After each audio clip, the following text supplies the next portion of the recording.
Hi, I am Shanum and my topic is rules for construction of LR0 items. Let's begin. So what is this LR0? LR0 means L stands for left to right scan, R stands for rightmost derivation in reverse, and 0 indicates no look ahead symbols. So what is the use of this construction of LR0 items? It is basically used for us to build, it helps us to build parsing the states and transitions. We'll look into it later.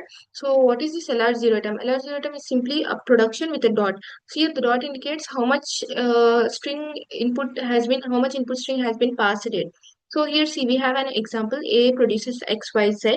So here the are the corresponding LR0 items. A produces dot XYZ, A produces X dot YZ, A produces XY dot Z, and so on. So here if we observe the progress in the parsing, it has been from left to right direction. So see here, there is a meaning for each dot position. So here see, the dot is in front of x, y, z means nothing has been passed it.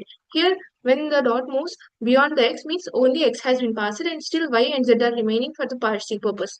And here when the dot moves from beyond x, y, it means x, y has been passed till now z is still there. And when the dot completes parsing of the whole input, it means entire RHS has been passed and it is ready to reduce. So see, here there are some rules for constructing these LR0 items, and the two main rules are closure and go to. We'll look into it. What are those? So closure operation. Closure operation means simply if the dot is present in front of a non-terminal, then we should expand it. Here expansion means we should write all the productions of that particular non-terminal in this form. See, here we are having a grammar production rule. A produces alpha dot B beta. Here dot is present in front of non-terminal B. It means we should expand this B. It means we should write all the production rules of this B in the format B produces dot gamma. So we will repeat this process until no new state has been produced. I mean, is being produced. Now the next one is go to operation. We use this operation to move the dot symbol, to move the dot over a symbol to produce a new state. Here see, we are having this again production rule. A produces alpha dot x beta.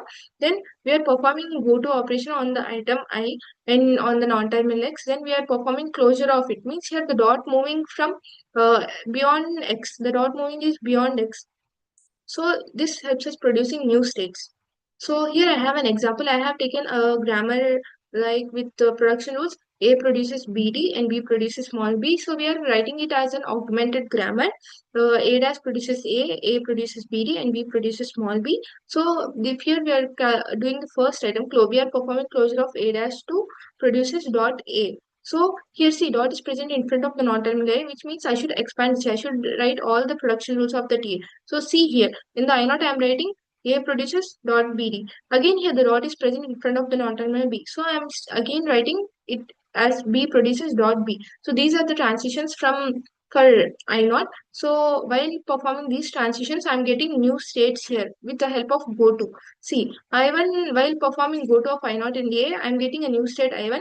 Here A has been passed completely, and in the next state B has been passed and D is still present to pass. In the next one, in the state IT, small b has been completely passed, and again here I2 is the only remaining one to be passed. So I am performing again go to operation on it. So this also completed parsing. So after completing the parsing, we can construct DFA with the help of these states and items.